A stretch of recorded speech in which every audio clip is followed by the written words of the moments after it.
Purihin ang Diyos sa lahat ng panahon. Purihin ang Diyos sa lahat ng pagkakataon. Purihin ang Diyos na buhay.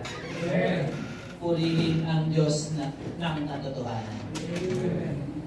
Alam niyo si Paul, meron siyang kinote na isang Greek poet ng pangalan niya si Menander. Okay? Sabi niya sa 1 Corinthians 15:33, "Do not be misled, bad company corrupts good character."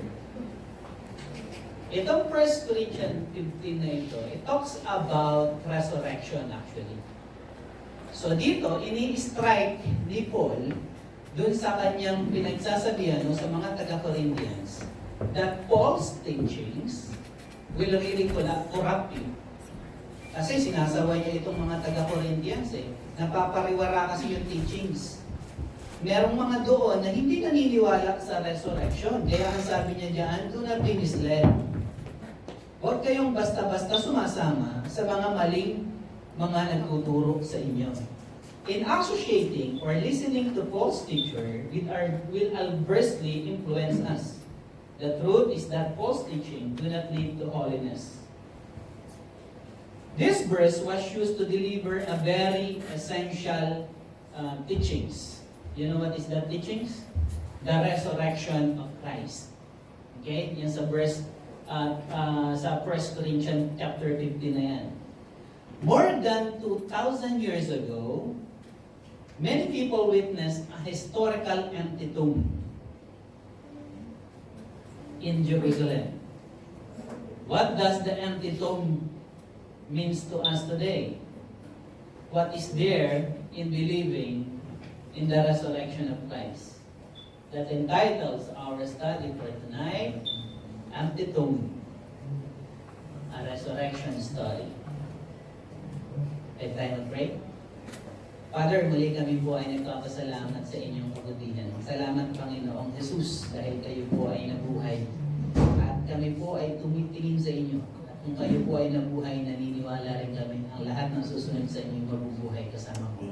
Dalangin po namin ang iyong pagtuturo sa gabing ito. Pagpalain niyo ang bawat isa, ihanda niyo po ang puso namin, ang mensahero gamitin niyo lamang, daluyan ang inyong salita, kayo po patuloy na marinig. Kinikilala po namin ang wala namin kakayanan po ang maintindihan po kayo. Pero sa pamamagitan ng kapangyarihan at inihiling po namin, sa pamamagitan ng Espiritu, ipaunawa niyo po yung mensahe niyo ngayong gabi. Kayo ang mabigyan ng kapulihan sa pangalan ng Panginoon na bumangon. In Jesus' name, Amen. Okay. There was a king and a servant. Let me start with the story. Meron isang hari, old story sa Siberia. Alam, kanina tinatanong ko kay Miko kung saan ba yung Siberia. Yung Siberia kasi, tinignan ko sa mayelo siya. Okay? There is an old story about Siberia na merong isang hari, tapos merong isang servant. Alam niyo yung sledge na hinigilan ng mga dogs kasi yung transport doon hindi talaga makikita mo. Kailangan mo lang talaga sledge tapos hihilahin ng mga aso. Diba? Nakapag yung may togo, yung balto, natanood nyo? Yan, hinihila, tapos may king, tapos may servant. One time, they have to go to one place to another. Okay, the king and the servant. And then, nung pagpunta nila doon sa isang lugar na yun, kailangan nilang tumawid sa isang dapat tawiran, forest, or whatsoever. And then, they found out na meron pala doon mga wolf or mga fox. Mga hungry fox. So what they did, yung mga fox na yun, talagang hinabol sila. Okay? Hinabol talaga yun. Talaga mga aso tapos may bigat-bigat yun. Di ba? So alam nila na aabutan na sila. Kailangan ng pakainin yung mga fox. Alam niyo ang ginawa para mabuhay yung king? Anong sa palagay niyang ginawa? Ha? Tumalon yung servant. Tumalon yung servant to sacrifice himself para maligtas yung king. Marami nagsasabi that this is daw, parehas daw ng istorya ng Panginoong Jesus, which is king. Alam nyo, there is a little bit truth on it, pero mas malaki yung mali. Alam nyo ang tunay na katotohanan? Tayo, bilang mga servant, yung king ang tumalon para maligtas yung servant. Amen. Yun ang Panginoong Jesus.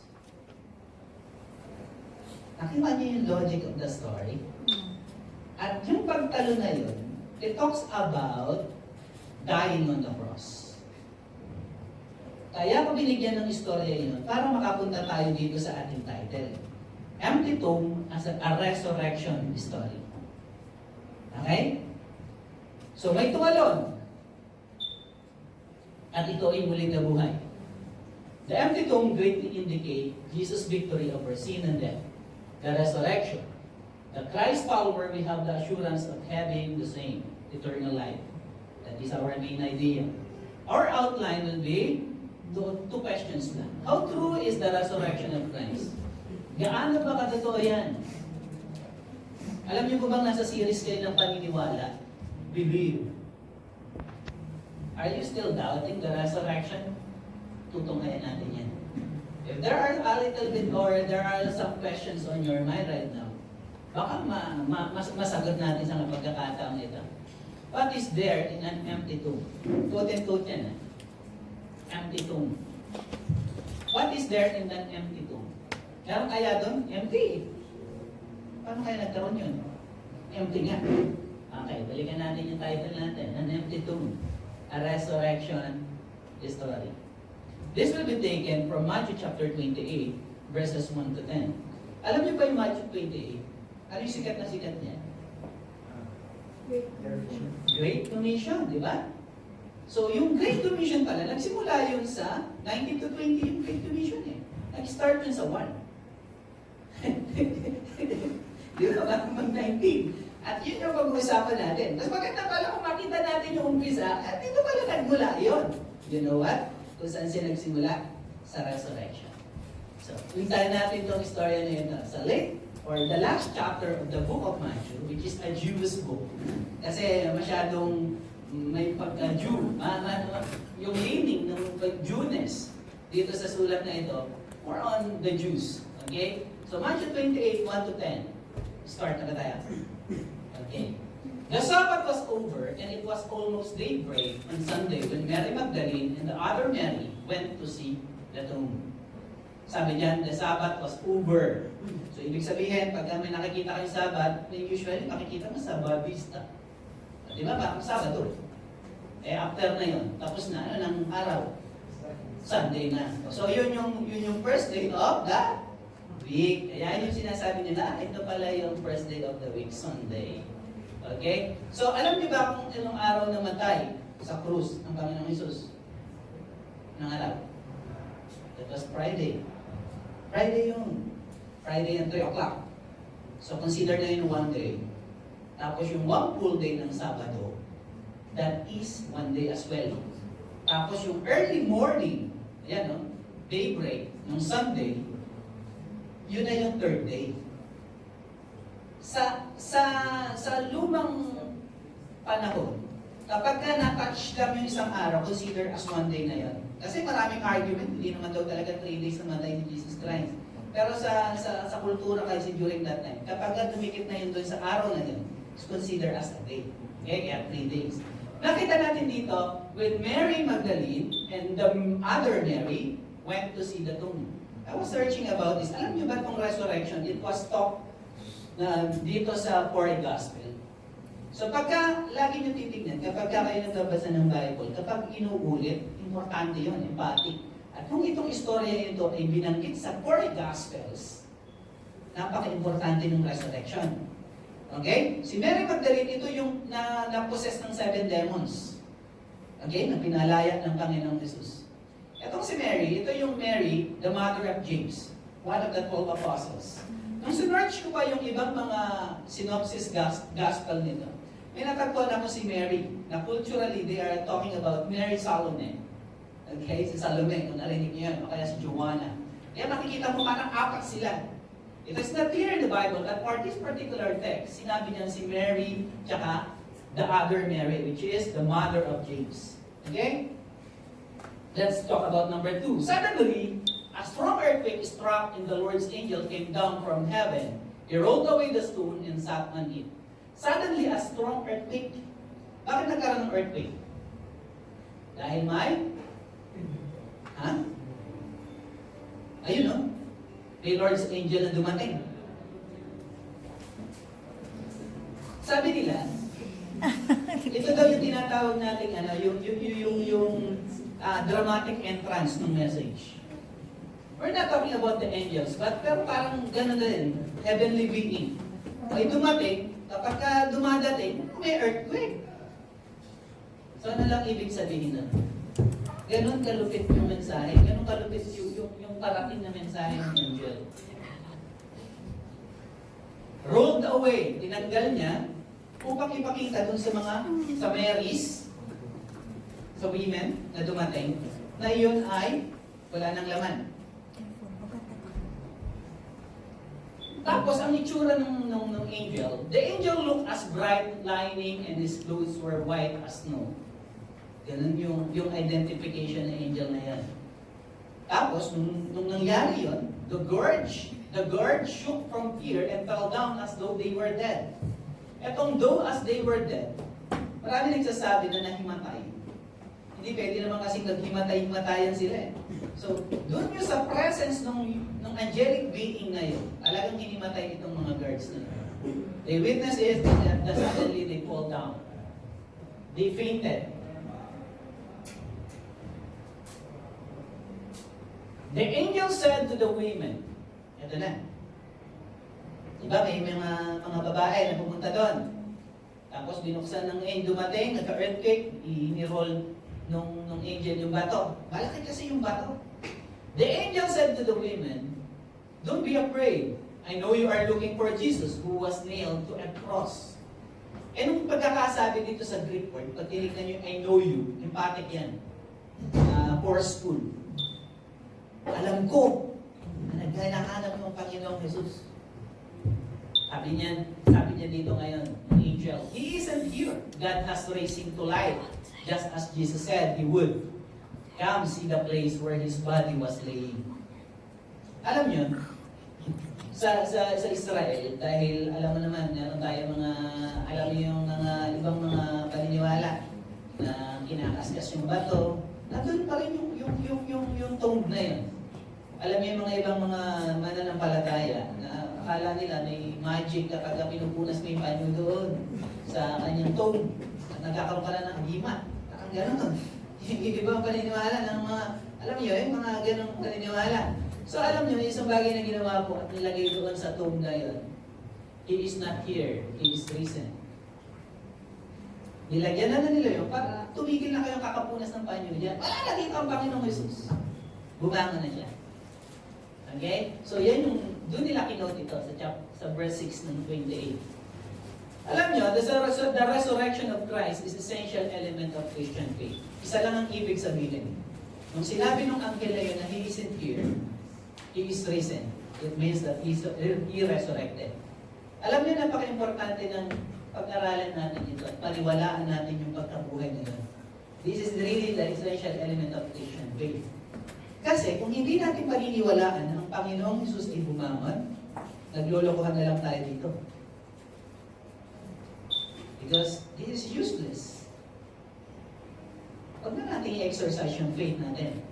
At ang kagandahan, kapag pinapaniwalaan natin ang Panginoong Jesus ay bumangon mula sa kamatayan, kung ikaw ay sumusunod sa nabuhay, ano sa palagay mong mangyayari sa iyo pag ikaw ay humiwalay na sa iyong katawan? Ikaw ay mabubuhay din. Meron ba kayong kilalang religious leader na nabuhay? Na patuloy nilang tinatangkilik? Sino? Si Kuya Mike.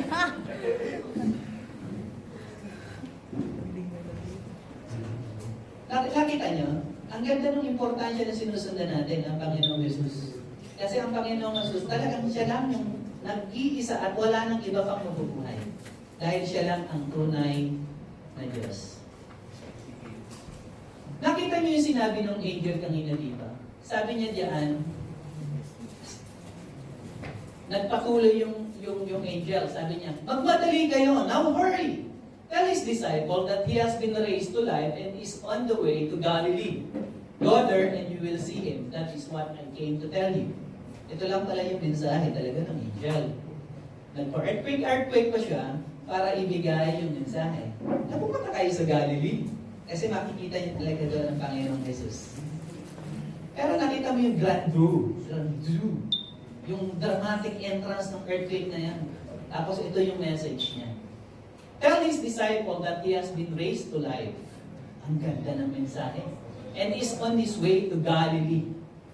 Go there. Behold, sa ibang translation, behold, and you will see. That is what I came to tell you. Tapos, sa pagpapatuloy, pag tinignan nyo yan, ang mensahe na ito ay nagmula kanino? Sa angel. Tingnan nyo ito, isn't it really convincing? Isn't it really convincing na ang anghel pa ang magsasabi sa inyo? Halimbawa, may talagang anghel na nagniningning at na-confirm naman nila yun. At ang ginawang mensahero nila talaga yung anghel. At nakita nyo yung kalupitan, yung lupit ng balita na yun. Very convincing yun kasi hindi siya tao. Angelic being siya. The resurrection is not detailed. Yung pagkakabuhay ay hindi kinuwento sa Biblia. But it was reported by an angel. How strong, convincing, powerful would that be? Kaya napaka-importante nun. Doon sabi niya, just as Jesus said he would. Nakita niya yan?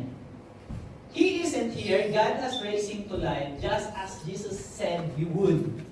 Sino nagsabing babangon daw siya? Si Jesus Christ. So, nakikita nyo na tinutupad ng Panginoong Jesus yung kanyang salita. Di ba? Hindi tulad ng ibang classmates natin. Di ba? Pero ang Panginoong Jesus talagang tinutupad niya. Kapag sinabi niyang babangon ako, sa kamatayan, babangon ako. Pag tinignan din natin ito, that Jesus Christ really kept His word.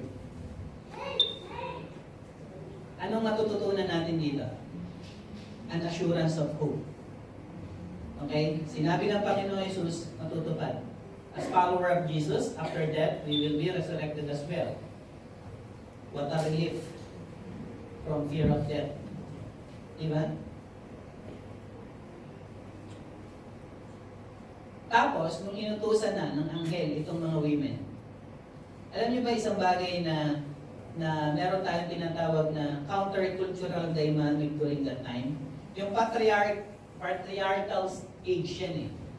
So, ang mga women, hindi ganun ka-convincing. Sa korte, hindi masyadong pinapakinggan ang mga babae kapag sila nagte-testify. Pero may napansin ba kayo dito? Sa unang pagbukas ng pinalakang tabig ng resurrection, saan pinadala ang mensahe? Sa mga babae. Alam nyo kasi, yung mga babae, hindi masyadong, hindi masyadong pinapakinggan. Natatandaan nyo yung Exodus chapter 20?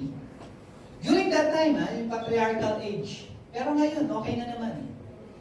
Sabi dito sa Exodus chapter 20, verse 17, do not want anything that belongs someone else. Don't want anyone's house, wife or husband, slave, oxen, donkeys, or anything else.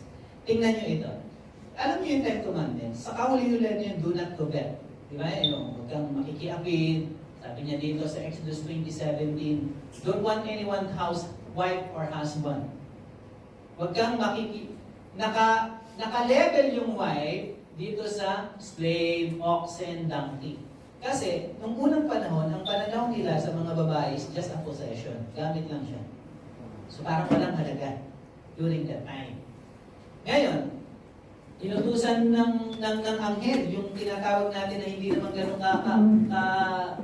parang non-bearing itong testimony itong mga ito. Pero alam niyo ang gustong ipahayag ng Panginoon? Yung sinasabi ng mundo na non-bearing na testimony, yun yung gagamitin ko para lalong lumantad yung aking kapangyarihan. Lalong lumantad yung aking mag-highlight yung aking kapangyarihan. Sabi dito sa 1 Corinthians 2:27, but God chose the foolish things. Yung foolish things yun, yung gagawin mong witness yung babae of the world to shame the wise.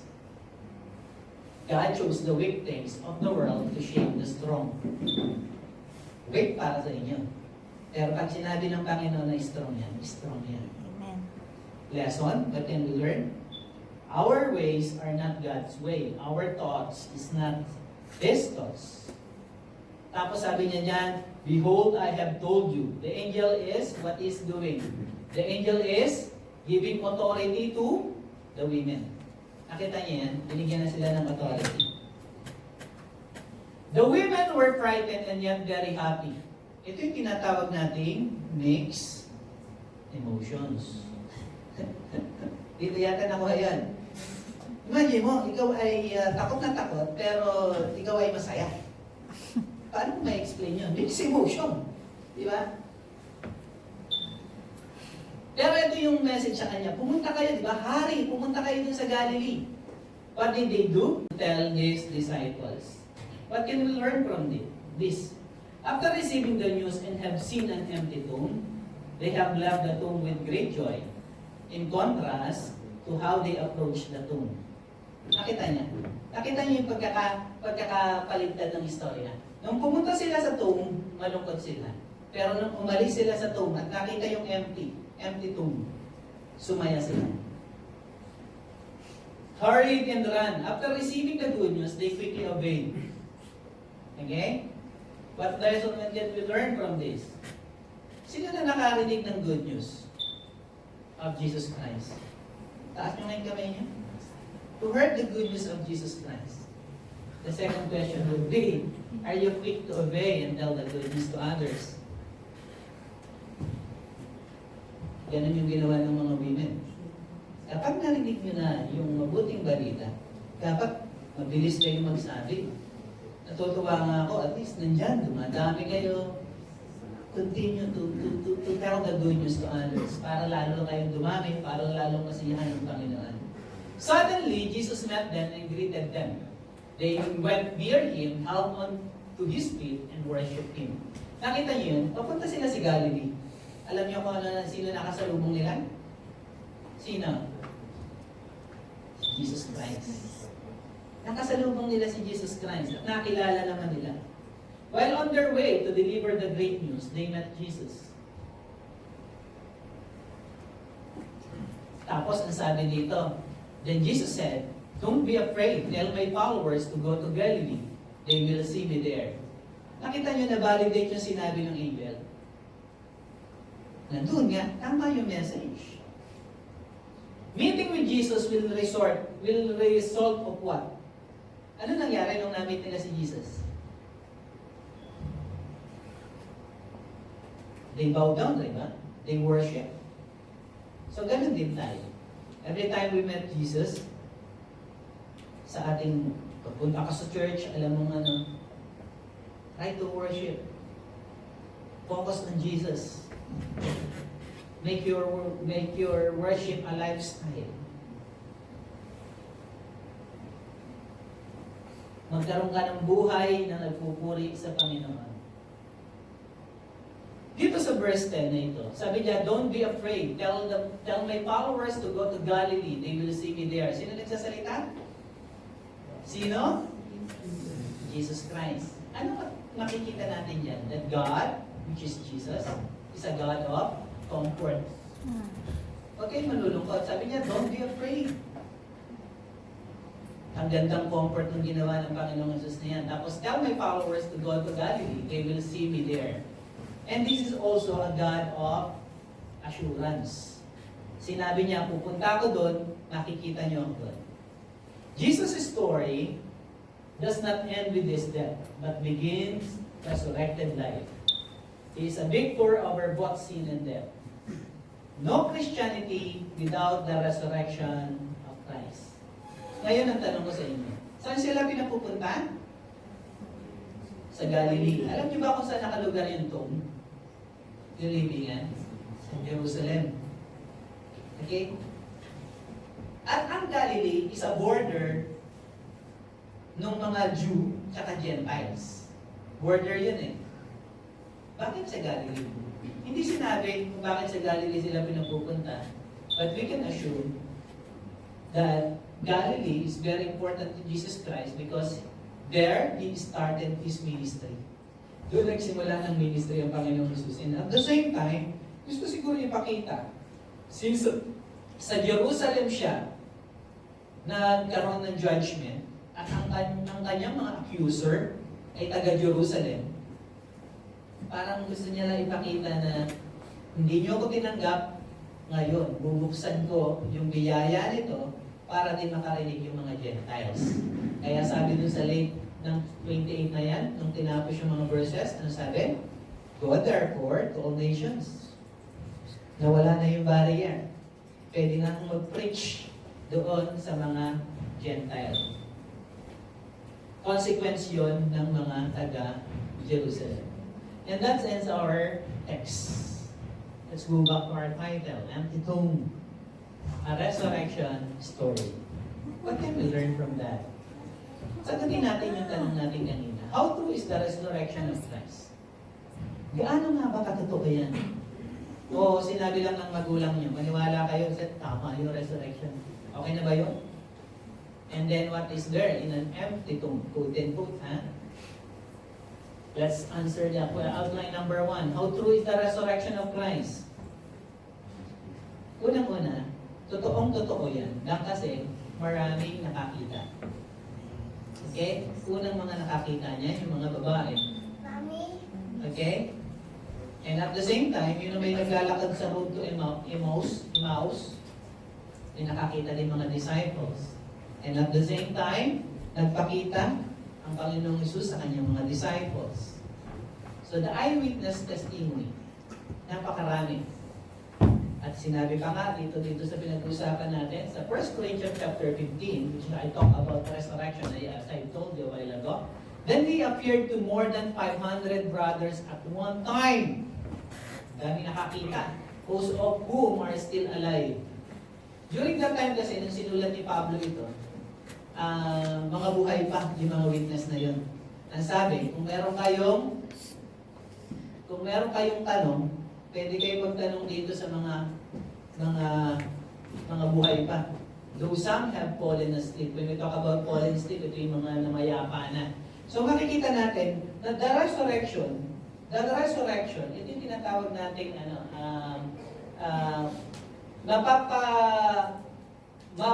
mababalidate iyon sa pamamagitan ng mga witnesses. Maraming nakakita.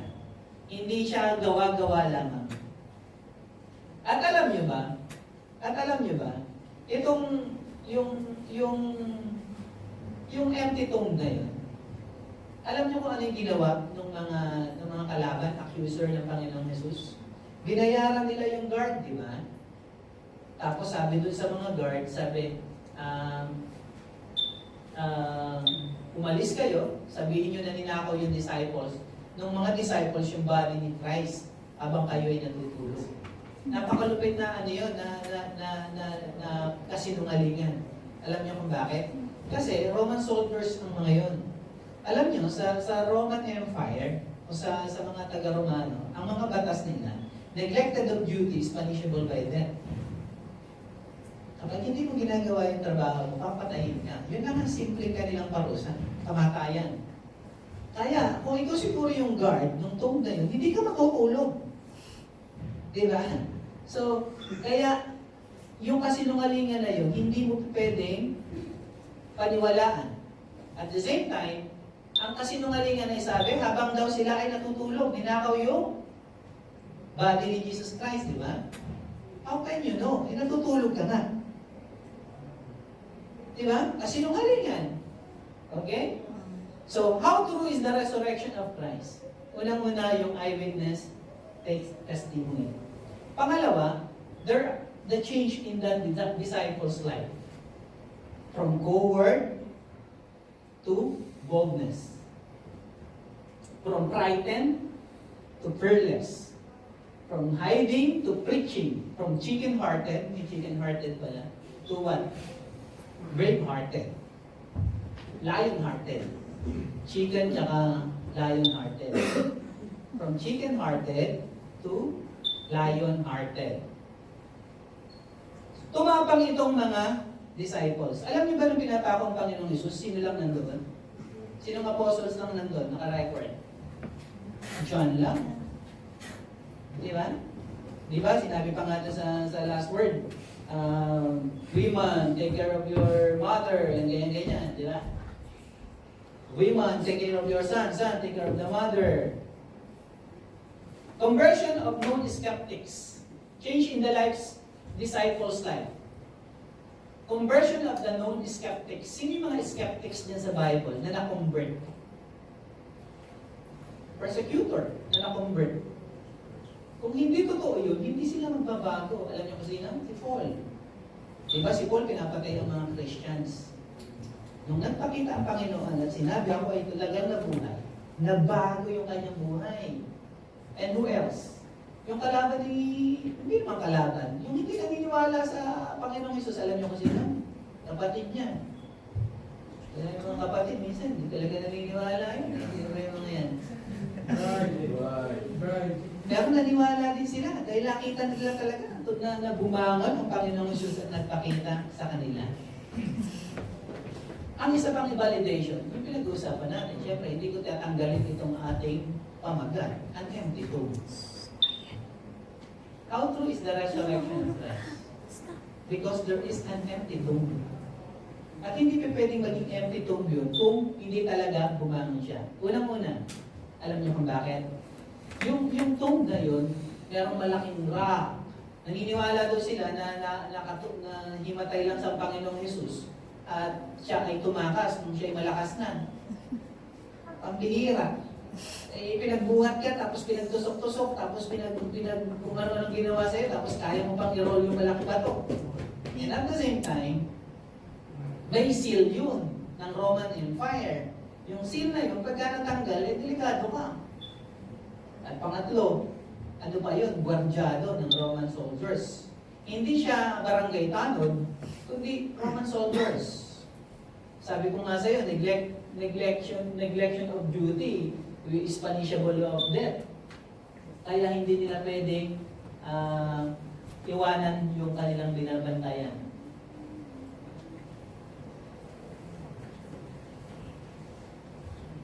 Tapos itong empty tomb na ito, naniniwala pa rin ako na hindi siya pwedeng magiging empty dahil doon pinatay ng Panginoon sa Jerusalem, di ba? Saan nakatira yung mga accusers niya?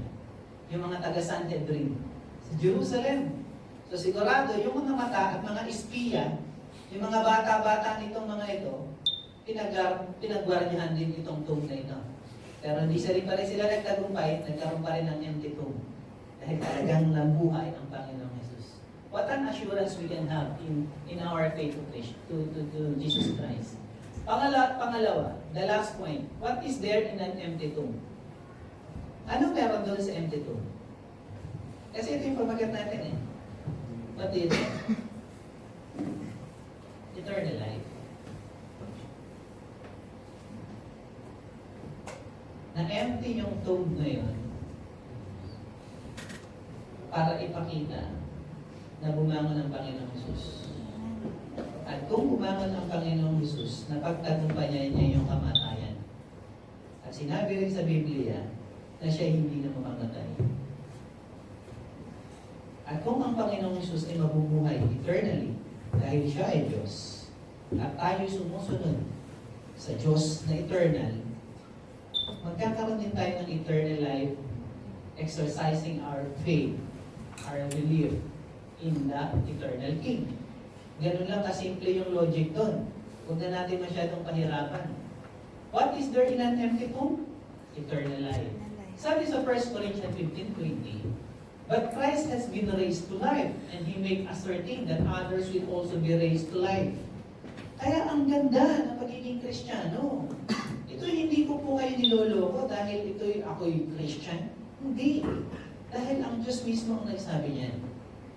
At kung ang Panginoong Hesus ay bumangon, for sure, babangon din tayo dahil atin siyang sinusundan. Alam niyo po ba na ang ating espiritu ay babalik sa Panginoon kapag tayo humiwalay sa ating damit?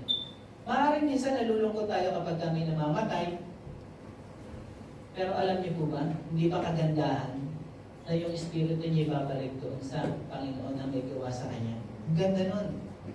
Although huwag naman tayo magdiwang kapag kami namatay, pero mas maganda pa rin isipin na ito ay temporaryong gamit lamang na ating iniwan. Wala na tayo doon. Alam niyo po bang yung recycle ng ating buhay? Paulit-ulit lang. Alam niyo ito, talagang mga laman natin, talagang galing ito sa mundo. Maaaring yung inom nating tubig. Kasi meron tayong tinatawag na recycle lang, paulit-ulit eh. Yung laman natin, kakainin ng lupa, sasama sa pagkain natin. Yun din yung maaaring yung ininom nyo, yung inihin ng lolo nyo dati. Hindi natin alam. Because this is a recycle. Diba? Alam niyo naman, hindi ko man alam yung science na yun, pero may recycle talaga. Yung condensation, yung precipitation, hindi ko pa alam yun. Basta may ganon. Paulit-ulit lang. Basta, ang sinasabi ko lang sa inyo, na ang espiritu natin ang pinakamahalaga.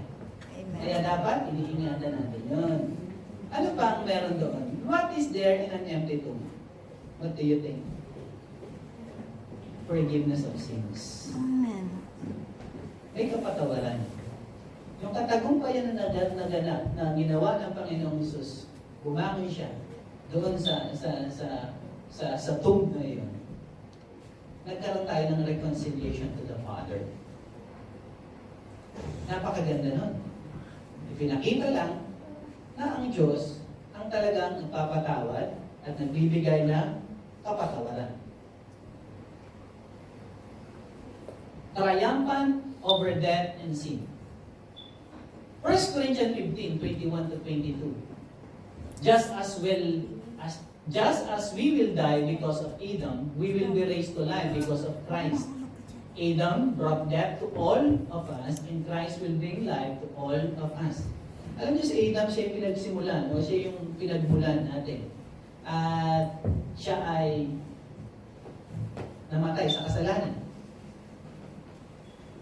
Kaya nga, kapag sinusundan natin yung second Adam, sino yung second Adam? Jesus Christ. Yung righteousness niya pumupunta sa atin. Kaya nga kapag naniwala ka sa Panginoong Jesus, sinasabi ko nga dati na i-preach ko na ito, meron tinatawag na divine exchange. Yung righteousness niya pumupunta sa iyo, yung pagiging sinful mo, kinuha niya na sa krus. Binayaran niya na yung bayad na yun. Sabi niya dyan, just as we will die because of Adam, we will be raised to life because of Christ. Importante yung maintindihan. Okay? Huwag na natin sinisisi si Adan. Okay? Dahil sa kanya, nagkaroon ako ng kasalanan. Dumating na nga ang second Adam. At para mapagtakpan yung kasalanan ng first Adam. Kaya nga, kapag ina-exercise natin yung faith natin dun sa second Adam, which is Jesus Christ, nagkakaroon tayo ng kapatawaran. Last point. What else is there in the next point? And ito, the assurance of hope. Minsan, kapag tayo umaasa, minsan sumasablay pa. Oo, totoo yun. Pero kapag sa Panginoon ka umasa, may assurance. Amen. Kapag sinabi natin assurance, assurado yan. Yung pag-asa natin sa Panginoon ay tiyak na tiyak. Yung assurance of hope na ito, magkakaroon tayo ng tinatawag na to fearless, from hiding to preaching, from chicken-hearted to lion-hearted.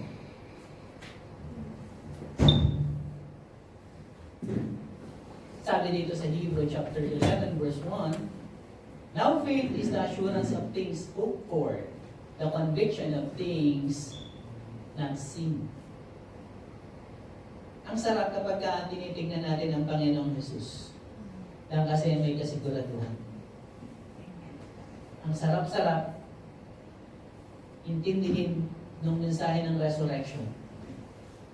Kasi pagka inintindi nyo at naniwala kayo na talagang bumangon ng Panginoong Jesus, hindi ito isang kwento lamang, kundi ito isang katotohanan na kapag ating pinapaniwalaan, nandoon yung assurance of hope, nandoon yung forgiveness of sins, and of course, the eternal life that na matatagpuan lang sa Panginoong Hesus. Hindi yan nabibili sa soap, hindi yan nabibili sa bakala. Pinibigay ng libre ng Panginoong Hesus. Amen. Eternal life. That's all is that. And that is what we call an empty tomb. Do you believe in the resurrection of Jesus Christ? Ngayon, kung sakasakaling sabihin mo, if yes, the empty tomb will not be empty anymore. The empty tomb will not be empty anymore because there is eternal forgiveness of your sins. There will be eternal life and assurance of hope through resurrected Jesus Christ. At kung ang sagot nyo ay no, remember, tandaan nyo ito. Kung sakali, may ma-counter kayo na they don't believe in the resurrection of Christ, remember, death is real. Totoo ang kamatayan. And it is unescapable. Hindi matatakasan ni naman lahat mamamatay. Ngayon, kung hindi natin alam kung saan tayo pupunta, if you don't believe, just be wise. Sabihin mo sa kanila, kung hindi kayo maniniwala sa resurrection, maging matalino lang kayo. Bakit ganun? Maging matalino. Believe. Because if there's no life after death, nothing change. Kung wala namang buhay, after death, wala naman mababago. Ito yung challenge ko sa inyo. Paano kung meron? Di ba? Paano kung meron? Sabi, if you don't believe in resurrection or life after death, just be wise. Maging matalino na lang. Paniwalaan na natin. Because if there's no life after death, nothing change. But if there is, kung meron, be wiser. Seek Jesus and believe that He rose from the dead that resulted to an empty tomb. Father, muli kami po ay nagkapasalamat. Salamat po sa gabing ito. Salamat sa buhay ng mga kabataan ng ito. Nananalig pa rin kami nananampalataya, Panginoon, sa mensahe ninyo. Bakit po kayo nabuhay? Bakit po kayo dumating upang tubusin ang aming mga kasalanan? At ipinakita niyo rin po yung pagbangon na yun sa tomb na yun para ipakita sa amin na matatagpuan din po namin yung eternal life with you. Hayaan niyo, Panginoon, na patuloy kami makalakad tayo sa inyong kagustuhan. Hayaan niyo, Panginoon, na maintindihan namin na ang pagbangon na yun ay napakahalaga sa aming pong pananampalataya sa inyo. Kayo po ang Diyos na nabuhay. Kayo po ang Diyos na darating. Kayo po ang Diyos na nagpatawad. Kayo po ang Diyos na aming pupurihin. Dahil naniniwala kami, may assurance of hope in you. Kayo lamang ang aming Diyos. Kayo lamang po ang Diyos na hindi nagkukulang. Diyos na buhay, magpakailanman. Sa iyo ang papuri, sa pangalan ni Jesus.